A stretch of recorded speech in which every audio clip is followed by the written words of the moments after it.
Hi, my name's Tim Keffer, and I'm going to be taking you through the Maintenance Control website.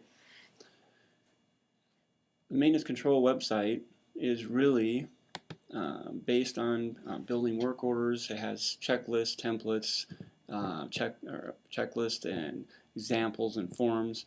Everything that's to help assist you in preparing a work order. On the home page, which this would be the page that you would open up to, you can see on the menu side all the different items that we have here. And the work order checklist would be something if a customer called in with an aircraft here at our facility or here at PTK and is requiring maintenance. The first thing that we do during that phone call would say, I need just one moment to open and get to our checklist so I can gather all the appropriate information. And we'd open up to this website. We'd open up the work order checklist drop-in.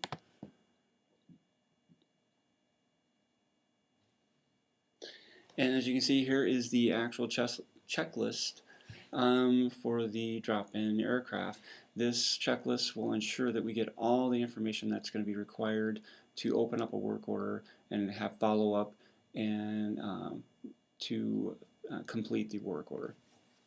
And typically the project coordinators or controllers will right on the website just copy and paste to scrub all the way right down to aircraft keys.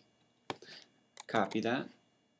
Come right over here to this email link, the maintenance lead link, which will open an email for you. Come right over to the email body and paste in your checklist. Now that you have this in place and you still have the customer on the line, we can jump right in, get started. So starting off with a company name, his name or the coordinator's name,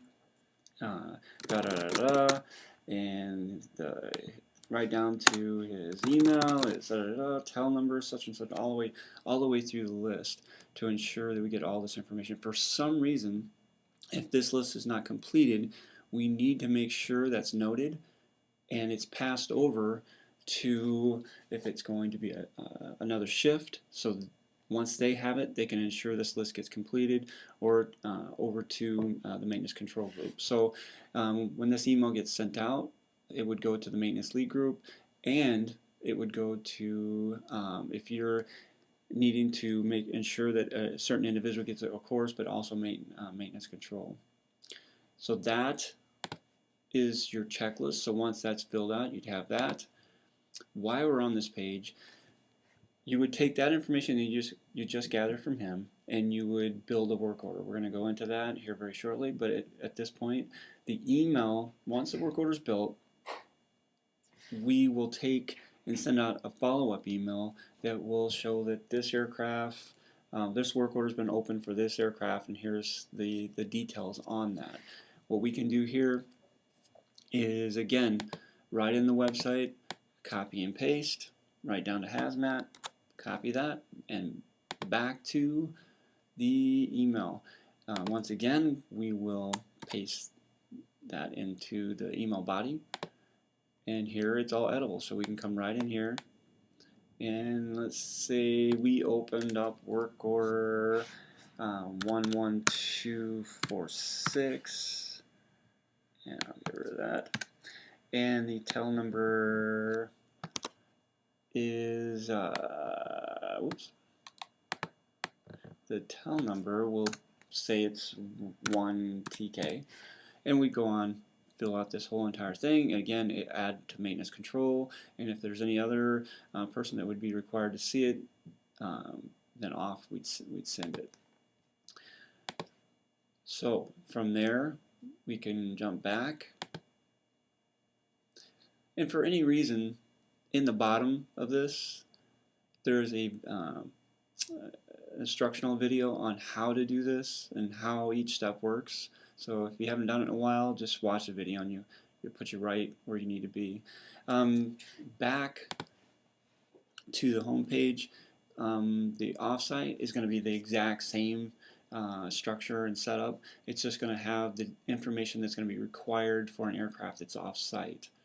So put the same thing in place. You have the checklist as you're talking to the individual or the crew member, and then you're going to have, once you have the work order built, then you'll send the email tag saying that, hey, this work order has been opened.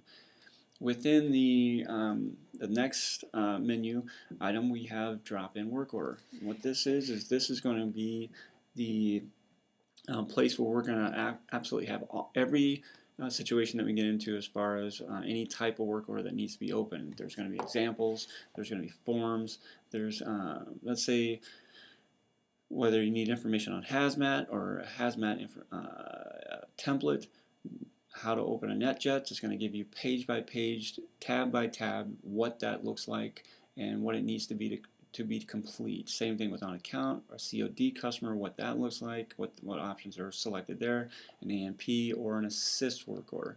So again, if you haven't done it in a while, you just need to ensure that you're getting all the appropriate boxes of appropriate content put in place.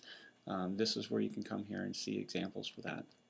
Now, formats will be the place that and when we start our work order from the very beginning, after you get the customer's name in and whatnot, this is going to be how we start building the items in the work order. So if it's code A, which includes all 91 and 135, anything that's on the repair station OpSpec, this is the formats that we'd use, the structure that we'd use. And you'd go to the work order, you'd go to hit item to open up an item. You can even copy and paste this administration items into that item, and then once you have that, we can start inputting squawks. So this is going to be how the squawks are laid out. It's going to be 1.1 will always be can squawk number 3, 1.2 we can squawk 59, and so on and so on. So squawk 300 will always be 1.4.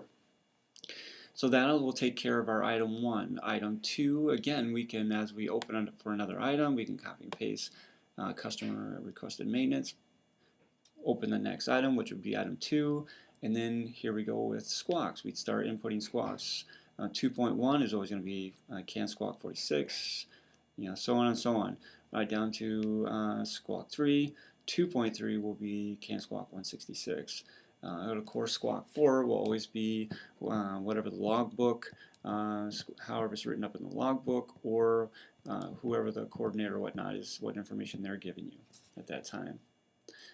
Code B is just going to include anything that's not on Pentastar Station's OpSpec. And it's going to have the same structure, the same build-up if you fall into that category. There's also information on hazmat letter, what's required, and a kind of a step-by-step where these examples are or where this information can be located. The same thing with prelim workflow. It's a A through E on a step-by-step what that workflow is and what's going to be required to ensure that we get the full prelim and it's all complete at the end. If it's a European aircraft, it's operated in Europe, there's an ESA aircraft, there's definition for that and what needs to happen in the work order for that. So if we come back to home and index, these are all going to align the same way. It's going to give you that same step-by-step and examples.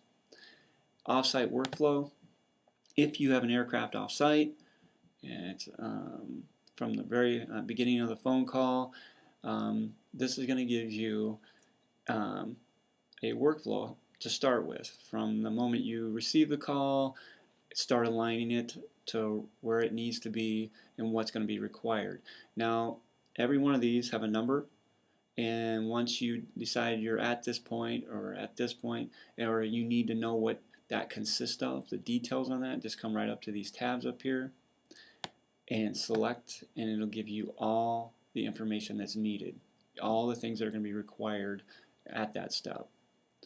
If you do need full text, so you can print it and run it out that way. You can hit the link to that, and you can copy and paste this, or copy this, or copy and paste it into an email if you like. From there, We also have a DMI list, which was generated by inspection. And so if you have the MEL, DMI, something of that nature, this is going to give you the full step-by-step and all the items that are going to be required and all the things that need to happen from all the different departments for that to be worked out. We have phone list, and this is also a priority list. So for maintenance, inspection, and the flight ops portion of it, if you have something that happens after hours or off shift, a priority item, it'll always be Frank Pobliski would be your primary phone call. Of course, Tony Bailey will be removed from this list.